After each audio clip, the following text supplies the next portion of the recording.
Welcome to another episode of The Dissection.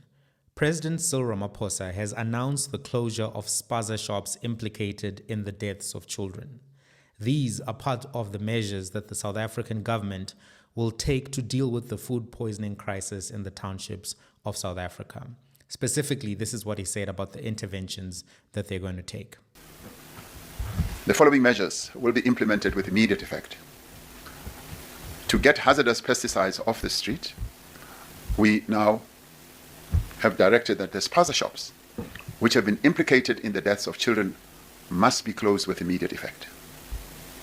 All Spaza shops and other food handling facilities must be registered within municipalities in which they operate within 21 days from today. Any shop that is not registered within 21 days and does not meet all health standards and requirements will be closed. The South African Police Service and other law enforcement agencies will be required to investigate, to arrest, and to prosecute offenders. This will involve close cooperation with all registered manufacturers, retailers, and suppliers.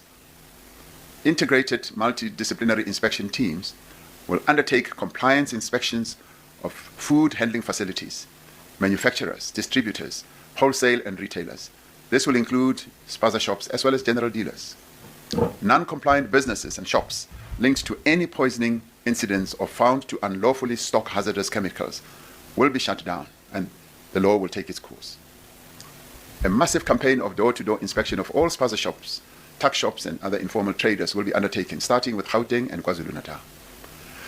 This will be undertaken by interdisciplinary inspections teams consisting of the South African Military Health Services, which did very well during COVID, environmental health practitioners, the South African Police Service, the National Council of Consumers, labor inspectors, and others. The initial phase of inspections will need to be completed within a month. There's something that is bothering me, and it's still bothering me, because I've listened to the remarks that were made by the Minister of Health, Dr. Aaron Motsoaledi, the Director of Environmental Health in Ekhuruleni, Dr. Jerry Shaga, and there seem to be some contradictions around one particular issue. There's a contradiction that I identified in the speech made by the president and the public statements which have been made by the doctors who are working in public health administration in his government. The president said the chips were contaminated with tuberphos, but his Minister of Health said the opposite, and the Director of Environmental Health in Ekhuruleni said the opposite. Can I ask you, please, watch these 3 clips and see if you notice the same contradiction that I've noticed, and we'll have a conversation on the other end. But watch all 3 and listen to the difference in the role of the snacks that is identified in all 3 of the speeches. There is a contradiction. Let me play you what they said. Last month, there was a major foodborne incident in Naledi in Soweto, in which 6 children died. The youngest of these children was just 6 years old. As soon as the deaths occurred, multidisciplinary teams in government were activated to address these incidents. These teams included police, health officials, environmental inspectors, Department of Agriculture officials, and officials from the National Consumer Commission.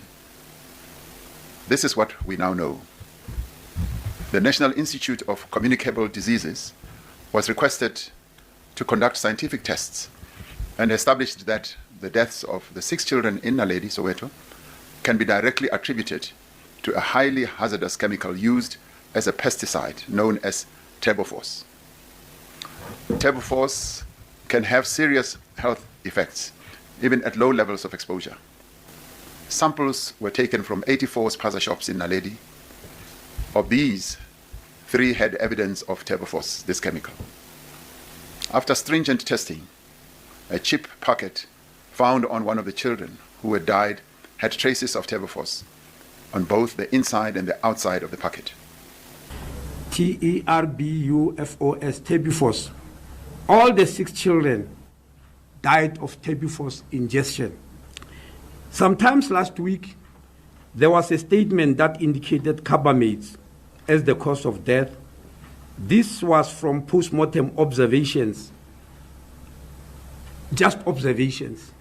But toxicology has proven that the actual cause of death is organophosphate and not carbamate, as it might have been initially thought. And organophosphate were responsible for the death, but Aldicap was found being sold. It is a carbamate, as we have already stated. It is not the cause of death in these particular cases.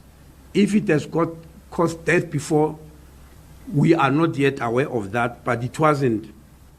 It is also important to mention that police did find a packet of chips in the pocket of one of the children who demised. This was also sent for analysis, and the results were out, and they were found to be negative. That means this substance, organophosphate, which killed the children, was not able to be detected on the packet of chips that was found in the pockets of one of the children. Certainly, as it relates to food poisoning, the story that is going around that food poisoning, Spaza shops, etc. Unfortunately, that's not the case. Yeah. In terms of all our investigations in the city around the death that happened, we found out that it's organophosphate. In one instance, in Vosloorus, the family prepared and consumed sandwiches, and there were 2 children that died of that after consuming that. And over and above the sandwiches, they also consumed chips, which are Simba chips, and we tested both. And the positive traces of organophosphate was found in the home-prepared sandwich. And as relates to the chips that were bought elsewhere, those were found to be negative in terms of any trace of food poisoning. So the problem that we're picking up is mainly from organophosphate, the Aldicap, commonly known as Aldicap, and in all the instances, like in Tsakani, there was also an incident where we had to test biscuits, and they also were found to be negative. But tracing this matter further, we found out that there were fruit and vegetables that were stored by a neighbor who's selling this. And where he's storing this, he's also using this Aldicap, and the contamination should have happened due to that. And that's why we had this case of Aldicap. So why am I worried? I'm worried about these contradictions because they attribute different sources to the cause of the children dying. But to give benefit of the doubt, maybe the information has been updated, to be fair to the president. I'll leave it to you to also reflect and determine and maybe go and research on why these contradictions have happened. Personally, I usually give weight to the version given by experts. In law school, what they taught us was that in law of evidence, the expert testimony will have more weight than the testimony of a civilian or somebody who just has a political position, which therefore means that the testimony that is given, or the version that is given by the Minister of Health, Dr. Aaron Motsoaledi, and the Director of Environmental Health, Dr. Jerry Chaga, has more weight in a courtroom, and perhaps even now still has more weight. I do hope that this question of fact, because now it's a question of fact, was there turbifos in the chips or was there no turbifos in the chips, right? This question of fact around causation can be cleared up because there are 2 versions which have been told to the people in the last 30 days. If there is a narrative that the chips or the biscuits sold in Spaza shops are not safe, that narrative has to be tested, it has to be verified. Because if the chips are not safe, it's very fair to respond in this manner towards owners of Spaza shops. But if they are not the cause, then this will harm those businesses. There will be perceptions that are created that will affect foot traffic. People will be more hesitant to buy particular foodstuffs from these groups, and this will harm the people running those businesses. And if they are innocent, that loss of business, which is foreseeable when you have a head of state making an announcement that the chips that you're selling have poison in them or could have poison in them, that's something that could, damage your business significantly. So because there's a contradiction, I think, those in the media who have access to these people should perhaps try to do a follow-up and perhaps ask for those toxicology reports and have them analyzed by a scientist in an interview so that we can get to the bottom of that issue. You need to be aware that this loss of business is not necessarily just going to affect foreign-owned Spaza shops. It will affect all of the people who own Spaza shops. In KwaZulu-Natal, a lot of Spaza shops are owned by Zulu members of the community who own them through Stockvels and other, community ownership models which they go into. Even in Naledi, according to the reporting in the Sowetan, of the 84 Spaza shops which were raided by the police and tested for all of these substances, 42 were owned by Abo My Friend and 42 were owned by South Africans. So even in that instance, if now people are scared to go to South African-owned Spaza shops because they're scared of eating the chips or whatever the case may be, that still is a damage to those people. And that still is something which needs to be looked into. So even if there's a view, and I know that view exists, that this business should have no foreign involvement whatsoever, even with the local businesses which sell those chips and those biscuits, they're still going to be affected. So I think it's important for this thing to be verified. Let's have a conversation about Turbifos. The scientific community has recommended the removal of highly hazardous pesticides from agriculture and from South Africa for decades. They've recommended it for decades. In the 2000s, in the early 2010s, there are research papers that speak about these HHPs and how they are harmful and how they are used for suicides and all manner of things in communities that if you remove them, you actually reduce the instances of these things happening. Last year, in 2023, a scientific paper was published in the BMC Public Health Journal. The BMC Public Health Journal is an open access, peer-reviewed journal that considers articles on the epidemiology of disease and the understanding of all aspects of public health. The journal has a special focus on the social determinants of health, namely the environmental, behavioral, and occupational correlations of health and disease, and the impact of health policies, practices, and interventions on the community. The study that was published in the paper was one that looked at the instances of pesticide poisoning in the West Metropole of Cape Town in South Africa.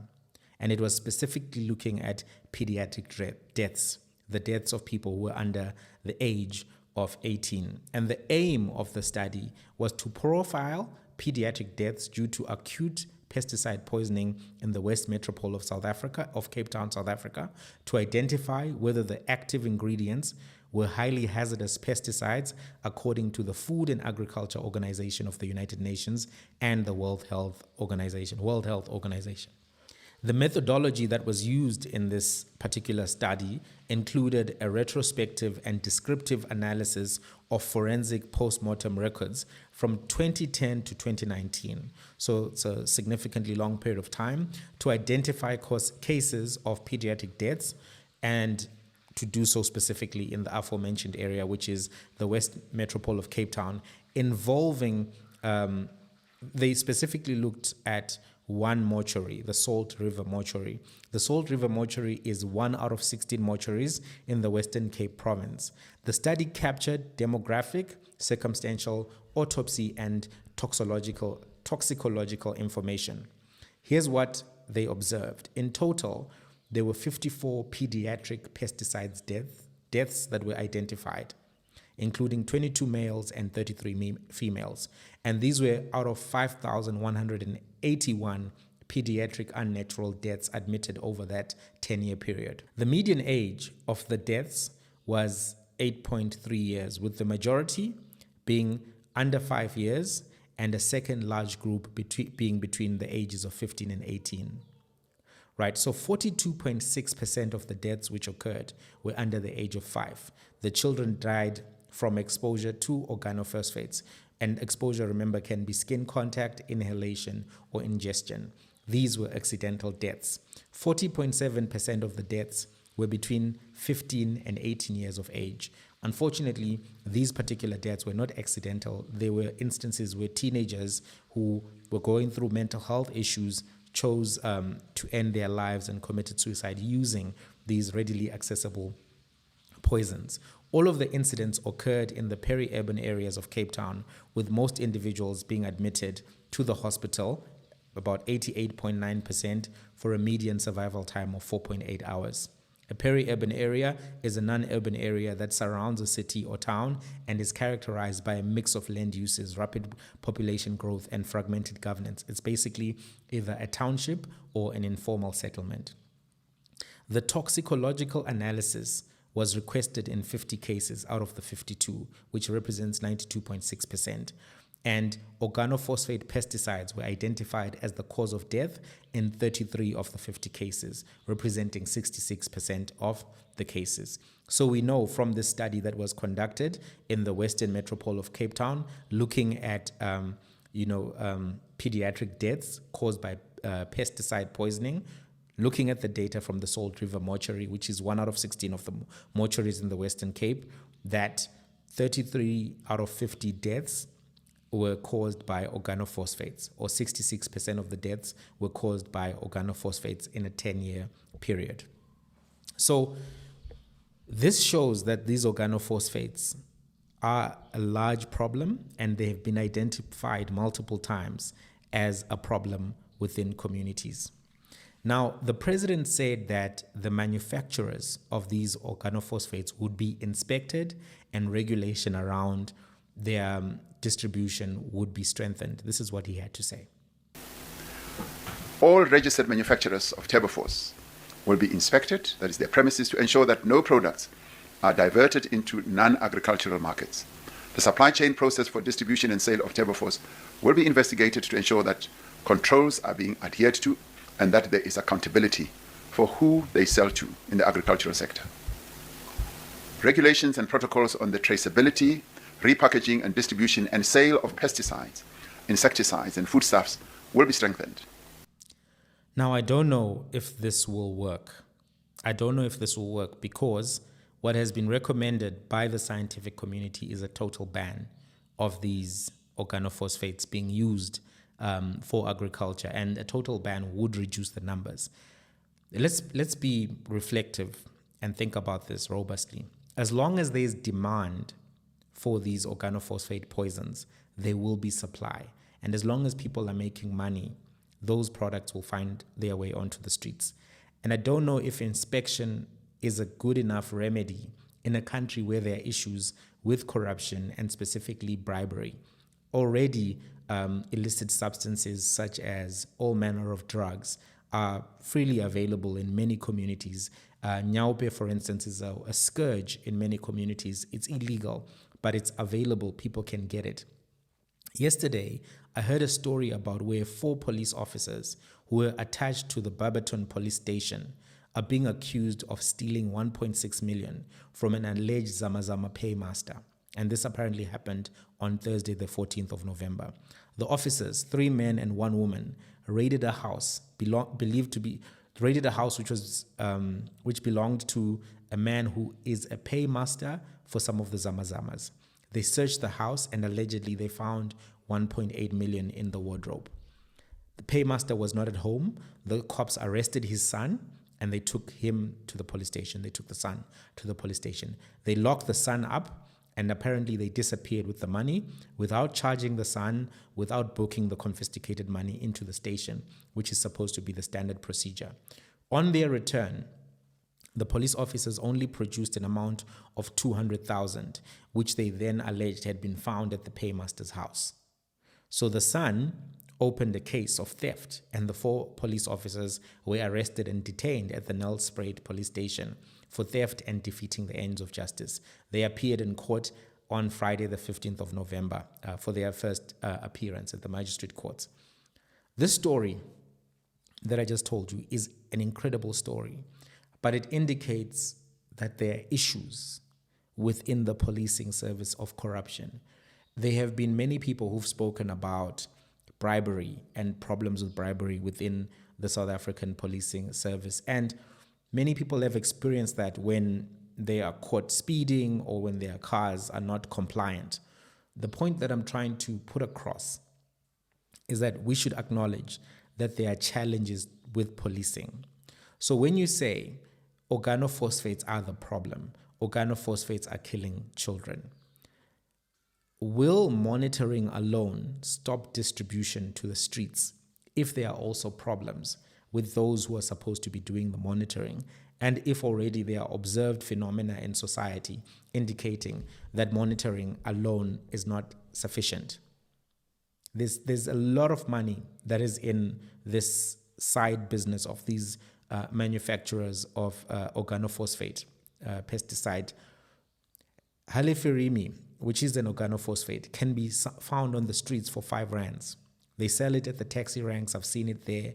It's sold on the streets by vendors. It's everywhere. It's everywhere. And it's affordable. It's 5 rands. The issues of municipal waste management are not going to be solved overnight, which makes me worry that that substance, the poison, will continue to be used in communities. And also, I think the corruption in municipalities is not going to end overnight. They're not going to stop with the issues of corruption there because the president made an announcement about organophosphate. In fact, I think very few municipalities even had clean audits in the 2022-2023 year. A lot of money was wasted on wasteful expenditure, and the landfills, the poor waste management will likely continue. So it seems to me that if we know that the demand side will continue to exist, the rats, the cockroaches, the things that are making people buy this product, will surveillance alone remove the product from the streets? I don't think so. I think that the best solution to remove it from communities is to stop the production of organophosphates altogether. The European Union has banned the production of these products, and they are no longer allowed to be used in the European Union. As a result, they've got very few cases of organophosphates. The US had about 22,000 cases of organophosphate poisoning prior, and then they banned it for use in domestic settings. But even though they continued to have it in the agricultural setting, the US has got much better police systems than South Africa, if we're being fair. Organophosphate poisoning is not common. So, I need to say this. After they banned organophosphate in the household use, their deaths dropped from 22,000 from organophosphates to 5,000. And I'm going to post links to everything that needs to be sourced in the description so that you can go and do further research if you want to on these topics. So, having said that, now most cases of organophosphate poisoning occur in the developing world, particularly turbidium poisoning, where there are limited protections against these pesticides, and these pesticides are widespread, and governments are not really controlling their sale and distribution, and they are readily available for farmers. What medical researchers have recommended is that these products be banned completely. I don't know if you think that's the right way of doing it. There are ways to deal with pests in the agricultural business without dealing or using these organophosphates. And I think that's most likely the right solution. That's most likely the right solution.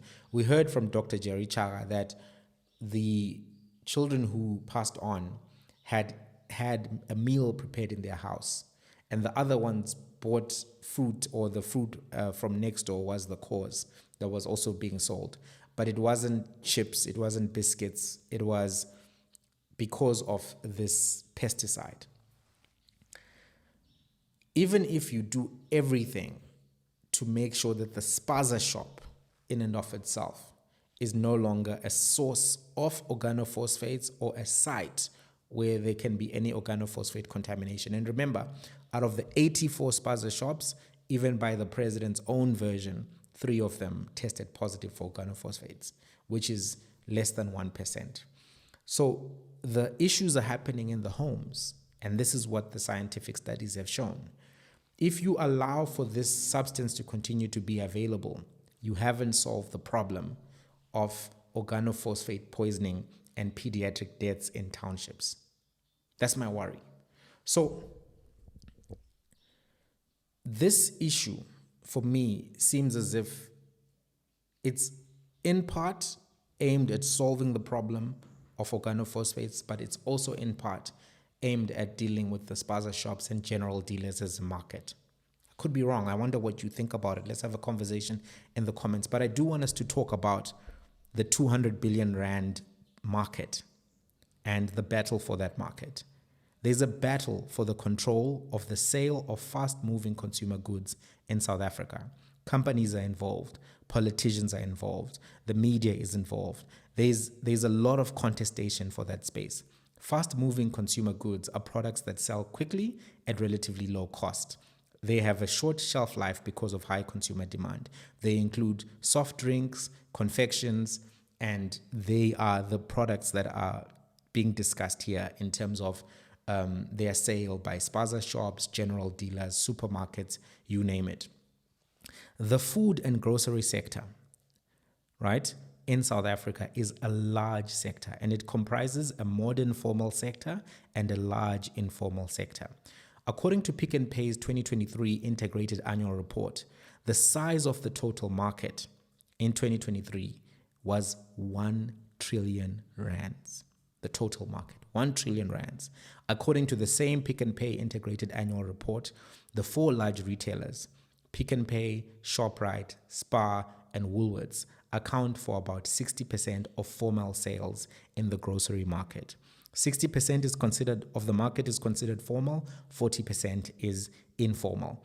And they call that other market informal, but it's not really fully informal because many of the general dealers are registered companies. They are, partnerships or sole traders, etc. And they are actually SARS compliant businesses, etc. They're not informal in the sense that they are just selling on the streets. No, not necessarily. But 60% of the market by the big supermarket chains in their annual report is considered formal, and around 40% is considered informal.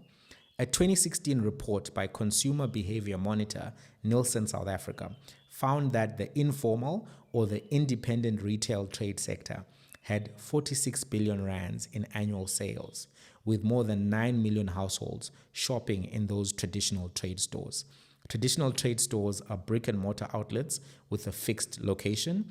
The definition excludes hawkers. It excludes people using tabletops. So it's not dealing with street vendors. And it's looking at stores that are informal and independently owned. So in other words, there are 9 million households that are shopping in Spaza shops and general dealers per year. And the number in 2016 was about 46 billion in annual sales. It's probably gone up. Maybe it's about 50-something billion in 2024 because 2016 was 8 years ago. Right. There are an estimated 150,000 Spaza shops in South Africa. Trade Intelligence, which is a South African research firm which does fast-moving consumer good retail research, which focuses on the industry's corporate and independent retailers and wholesalers, have put the value of the informal grocery sector, which includes Spaza shops, mobile traders, at about 184 billion. Other reports have indicated now that the value is closer to 200 billion. And according to Trade Intelligence, they say that 11.1 million South Africans do their grocery shopping at these stores, citing convenience and low prices. And in general, even McKinsey did a research report on the South African supermarket industry, a 2024 version, and they also identified that a lot of people are buying from Spaza shops because of the convenience, because of the lower pricing, and also because they are often able to get, loans and agreements from Abo My Friend and other owners to pay later, etc., etc. And that can relieve pressure on them because there's a cost of living crisis in South Africa, and there's a poverty crisis, and there's an unemployment crisis. So many people who live in townships and informal settlements don't always have the money on them, and they need to have these relationships with these owners to be able to get supplies, fast-moving consumer supplies that they need: soap, bread, chips, biscuits, noodles, canned foods. These are some of the most purchased items: energy drinks, Coca-Cola. Those are the kind of products that are bought there.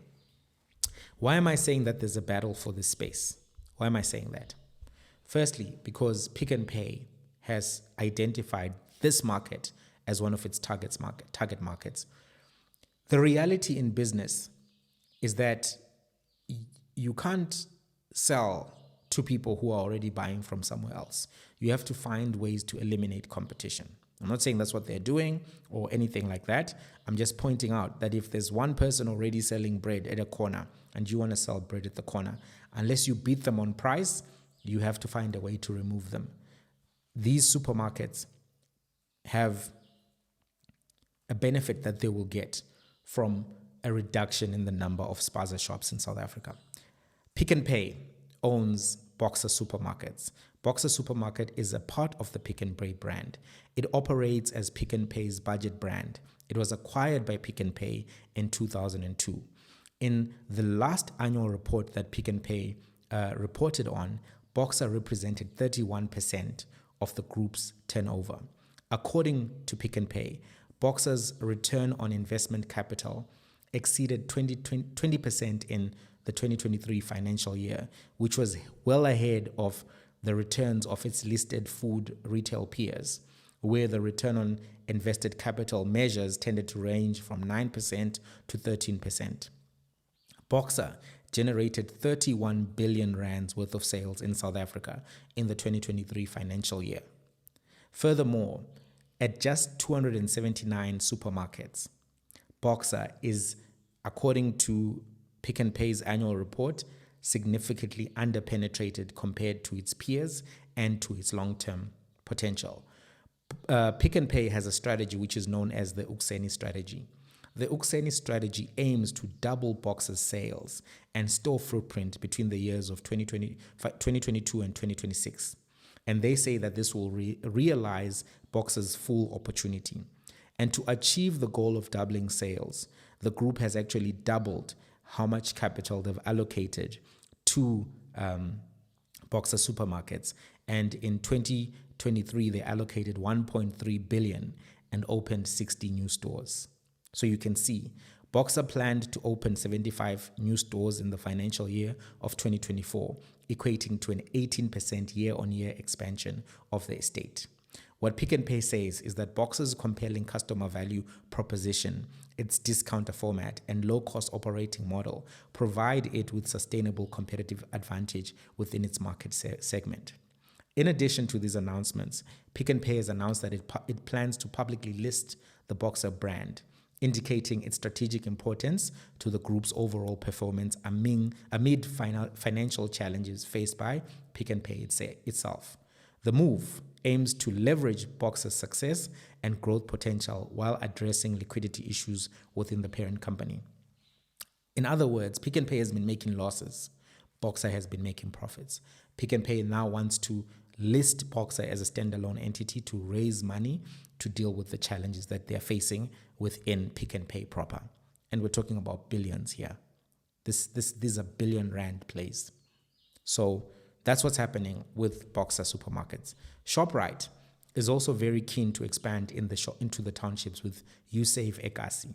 Shoprite is the largest and most profitable food retailer on the African continent, and sales in 2024 were 240.7 billion. 240.7 billion. That's not small change, that's big change. Shoprite Group's core business, Supermarket South Africa, makes up 81% of the sales from continuing operations and is represented by 2,322 stores across their major trading banners: Shoprite, Usave, Checkers, Checkers Hyper, Liquor Shop, and other adjacent brands. Shoprite has moved rapidly into the discount space through its Usave offering, and this is according to Shoprite's own annual reports. The Usave chain was launched in the early 2000s and trades in lower income segments than the company's main Shoprite brand and is specifically geared towards the township market. In an investment note, Nedbank said These early moves into the market have put Shoprite in a strong position to continue growing its market share in this sector. What Nedbank said is the group's low cost, no frills, limited assortment discounter, USave, caters to the low income segment of the market with stores largely located in underserved communities. And they said that this entity will continue to perform well. Shoprite has launched its USave Ekasi offering and has strong aims for this offering. They have an aim to quicken the pace of expansion and to improve their ability to compete in price with local Spaza shops. So their competition has been identified as Spaza shops. According to the Shoprite 2024 Integrated Annual Report, USave South Africa sales increased by 13.2%, and Shoprite has a long-term store target of 1,000 stores within 5 years, and ended the 2024 financial year with 463 USave stores, of which 44 of the USave stores were Ekasi container store formats. So that's what Shoprite is trying to do. So the president's announcement follows the announcement by the Minister of Cooperative Governance of the bylaws, the municipal bylaws. And those municipal bylaws, I covered them in a different episode that I released this week. They are going to make it very difficult for people to comply and to maintain ownership and get the licenses to operate in townships. So these measures, in addition with now how we're seeing that the army and several other entities are going to be involved in monitoring the stores. I thought it was going to be Amapanyaza, but it looks like they're going bigger than that for the next 21 days, right? I think that thousands of Spaza shops are likely to be closed down in the coming month and months. And it's likely that these closures will create opportunities for Boxer and USave Ekasi shops to be opened. Time will tell, but based on all of the indications, it seems as if that's what's going to happen. 500 million rand has been allocated to help Spaza shop owners meet these new regulatory requirements. But 500 million may not be enough if you distribute it, if you think about 150,000 stores. If you assume that, let's say, 50,000 of those are South African owned, that money is not necessarily going to be enable them to compete with companies such as Pick and Pay, which just last year spent 1.3 billion on expanding their Boxer supermarket package, right? Just to put it in perspective. Before I go, because we're getting to the end, I want to say something that has been bugging me about this story. It's been just in my mind and on my heart. It's been bugging me. And that's not to say that I'm correct. It's just been bugging me. And I don't know if you've observed the same thing. The coverage on the food poisoning stories has been widespread and seems to me to have increased in volume in a short space of time. The coverage. The issue of organophosphate poisoning has been researched and covered by the scientific community for a long time. It's not a new issue, and it has been established that these pesticides have been causing the death of children. I showed you the 2023 report last year, which showed over a period of 10 years that they had identified that these 52 children had been killed as a result of tuberculosis in only 1 out of 16 of the mortuaries in the Western Cape metropole. So obviously, if you multiply that by 16 and you multiply that by the 9 provinces, you can see the scale of the problem. But this research is not necessarily new information. And even that research was not widely covered at the time when it was published. And you may not have heard about it till you came to this particular episode. So if the issue of organophosphate has been long-standing and has been researched and covered by the scientific community, why is there now this new wave of coverage? The coverage has also made me uncomfortable because it seems coordinated. I could be wrong, but tell me, are you seeing the same thing or am I imagining it? I raised this issue because I want to mention something else. There's an important book, very difficult to get this book. You can go to Exclusive Books, you won't find this book. You can go to Amazon, you won't find this book. right? This book is Manufacturing Consent, The Political Economy of the Mass Media. And it was written by Noam Chomsky and Edward S. Herman. It's a very important book that everyone should read. South African, Nigerian, European, please try to get your hands on this book. And if you can't find it, I eventually found this copy on Loot, and it took about a month for me to get it. I had tried to get it on various platforms. I've read the book because when I couldn't get it on the legitimate platforms and I was trying to buy it, I then got creative, which is to say somebody gave me their copy, right, on the internet. So this book, Manufacturing Consent, gives an academic and case study analysis on how the public is shepherded into particular views by mainstream media. In other words, it explains how the public is oftentimes manipulated by mainstream media to take particular views, to approve or disapprove of particular things. The book explains how the propaganda model of mainstream media works. The two big drivers of the manipulation of the public are corporations and politicians, particularly administrations. This is what the book says. I don't know if this is what we're seeing in this case, but I thought I should make you aware that there's a book which speaks about this. And it's not the only book. There's another book that is known as it's called The Persuaders, and it speaks about the hidden industry that seeks to change your mind. It was written by a philosopher from the United Kingdom named James Garvey, right? So this book is about the public relations industry and the modern government communications infrastructure and how they're used. In a nutshell, both of the books raise red flags that members of the public should be aware of about the content that they consume from mainstream media, how that content is curated, created, manipulated to make them have particular views. People have been saying we should do a book club maybe. I don't know if you guys think that's a good idea. Let me know. Should we do a book club? Should we look more into these types of topics, these type of books? Because these books are so difficult to get a hold of, especially this one.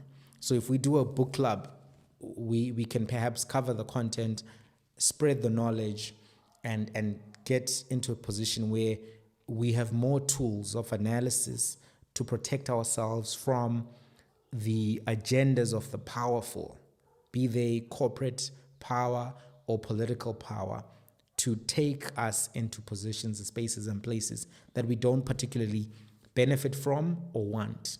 So let me know if you're interested in a book club, and we can see how we can set one up. I love reading, and I know that knowledge is a critical tool, and sometimes it's all that the masses have to protect themselves from the masters.